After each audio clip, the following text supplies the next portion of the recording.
Hello, credit union executives. Welcome to See You on the Show, where we give you up-to-date information on how you can reduce risk, keep key talent, and take a strategic approach to your personal financial wellness. Hosted by me, Doug English, a certified financial planner and former credit union insider with ACT Advisors.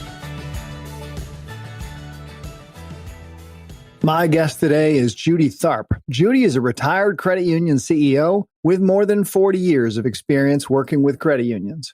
Uniquely, Judy began her career at age 22 as the CEO of a startup credit union. In this episode, Judy shares her experience as a woman leader in the credit union movement and discusses the importance of career goals and thinking outside the box, dealing with gender bias in the workplace, and using empathy when dealing with your board.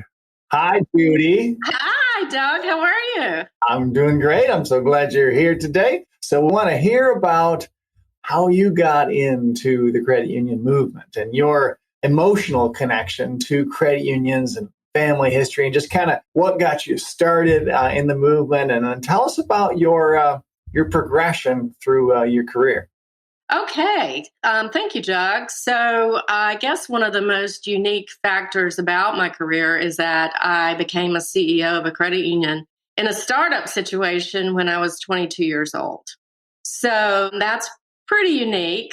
And to be honest, I probably just got lucky, but felt like I made a really good decision because I spent 40 years in credit unions and enjoyed all of my experiences.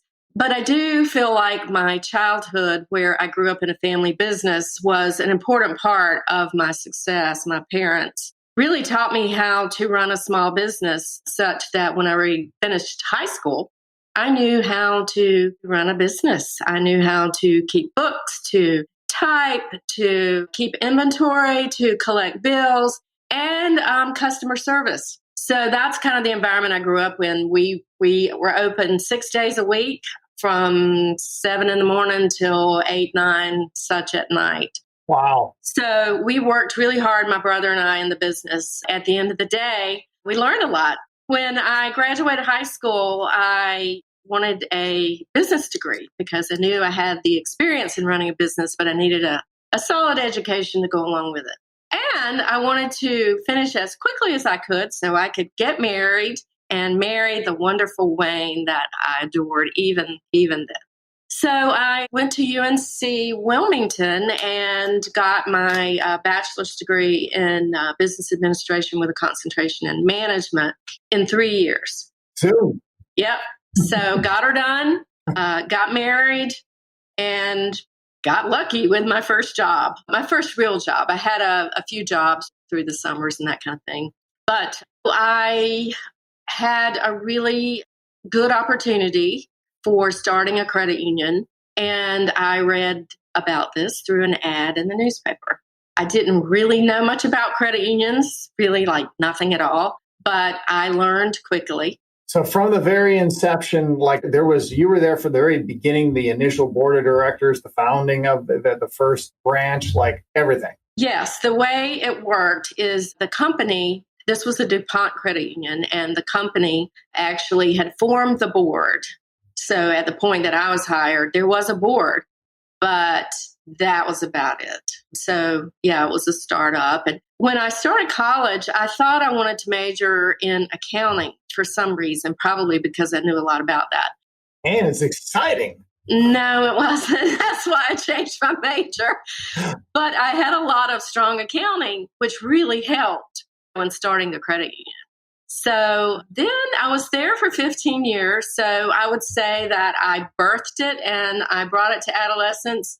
But I knew that my goal was to become a CEO of a much larger credit union, and I could not do that in Wilmington, North Carolina, small town. So I knew I had to move on. So I had a plan, and that plan was to get some experience in larger credit unions and then move on toward my goal of becoming a CEO of a large credit union. So I did that. Sometimes you have to step back to step forward. So I actually stepped back as CEO to join larger credit union in a non-CEO role, which is very hard because you give up control. But man, did I learn a lot. And I knew that that was the part of my plan. So you went from being in charge of for 15 years of the credit union that you were a part of starting, and then you went into a senior role at a much larger credit union and kind of learned the challenges of scale and complexity, right? Well, there are challenges in all credit unions, large, small, medium. The challenges, honestly, there's a lot of similarity in the challenges, because I think if you really understand the why of why credit unions exist, the challenges, the problems are very similar. It's just on a larger scale. But I had the opportunity in two large credit unions to really contribute and learn. And those two credit unions had very different cultures.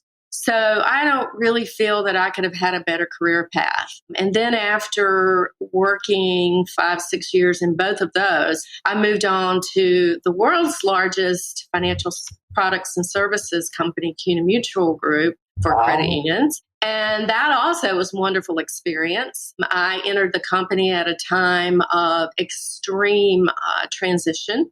So I learned $20 billion company strategies, and I was a part of making some really big changes in the company and leadership roles for those changes. So I learned a lot there too. And eventually I landed as CEO of Piedmont Advantage Credit Union back in North Carolina, where my roots are, and was there for 13 years. So you put all that together, Doug, and it's a 40-year career that I wouldn't trade for anything. So first takeaway for our listeners that you already said is don't be afraid to step back while keeping your eyes on your eventual goal going forward. I mean, you want to expand on that from here? I would expand to say stepping back to step forward, certainly, but also being goal focused.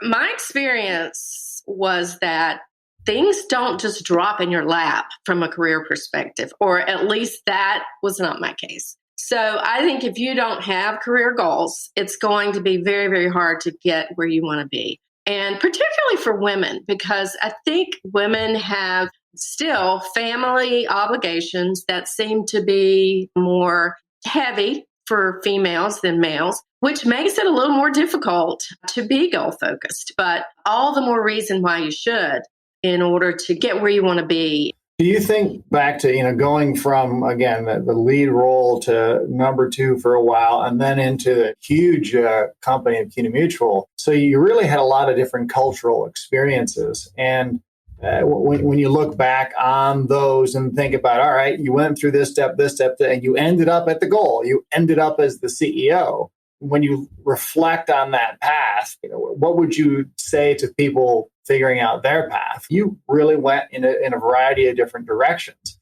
Any takeaways about kind of how that played out and what you would say to Judy 20 years in the past? For Judy, I would not change my progression. For a lot of people, though, that would probably not work because of the patience that's required to go from being in charge to working through all the learnings and looking at it as growth and development rather than frustration that I'm not the boss anymore.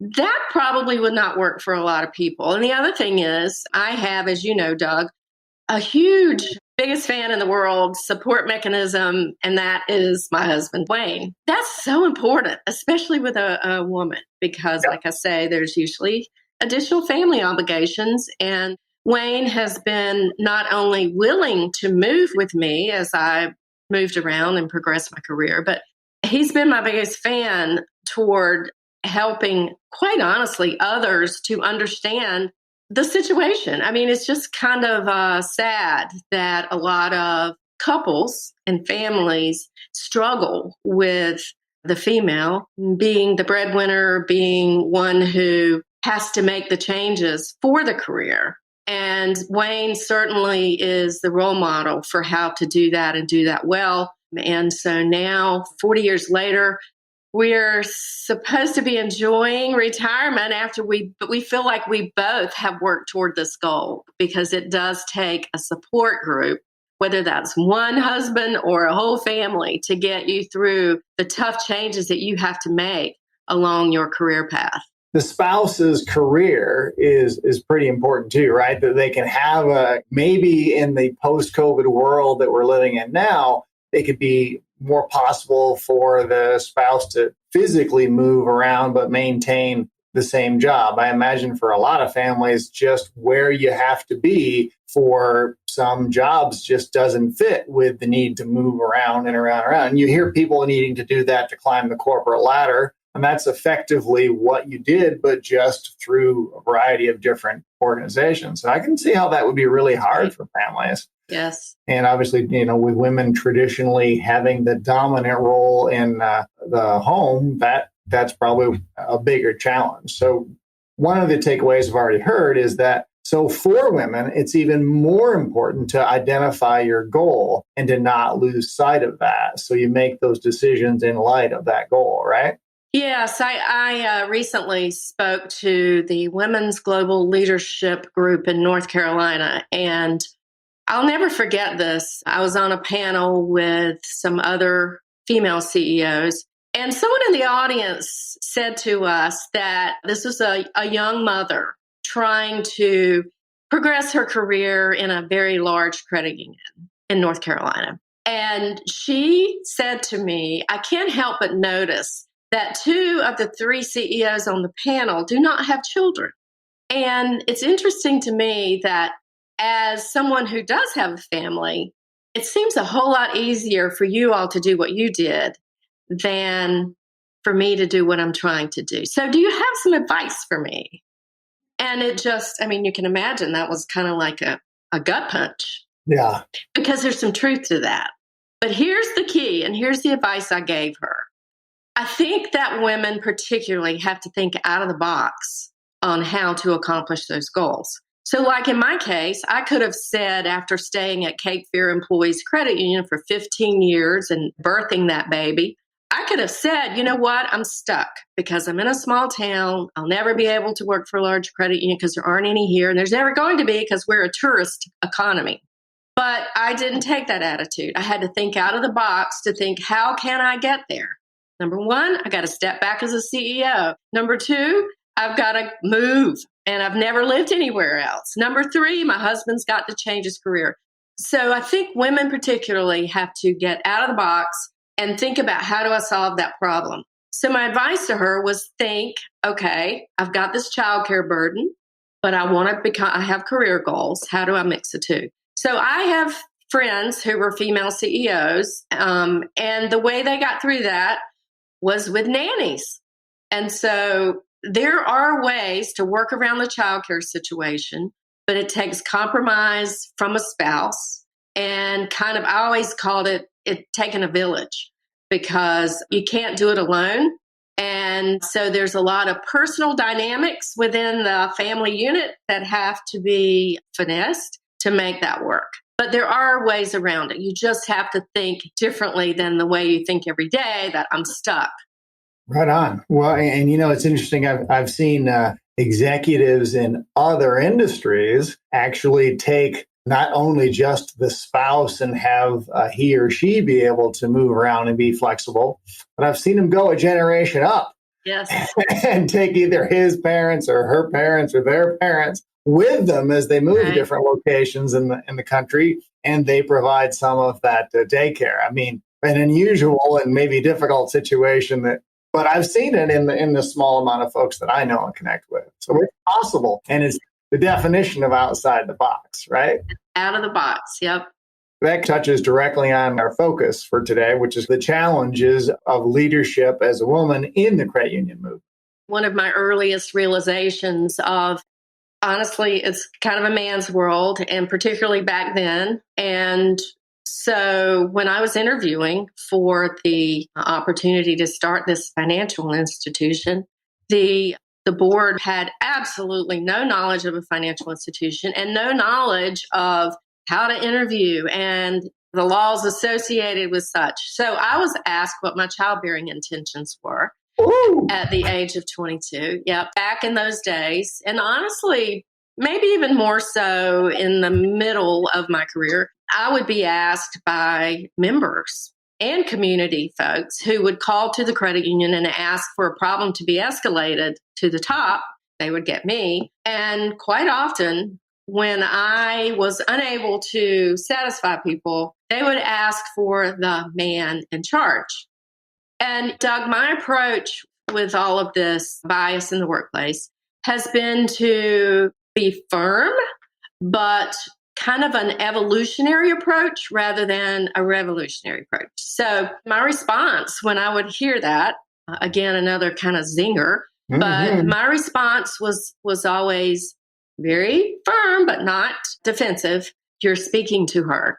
Right on, Judy. Yeah. So I kind of hope to leave a lesson, but not one that was offensive to the person. I'll end with one which a lot of women struggle with, and that's the pay, the notion of accepting lower pay. And particularly in credit unions, because we're kind of unique in that a lot of women are CEOs of credit unions, started at the bottom of the organization, worked their way up, never worked anywhere else, and are willing to accept lower pay. When I started the credit union, the board said to me that their expectation was that I worked my tail off for little money.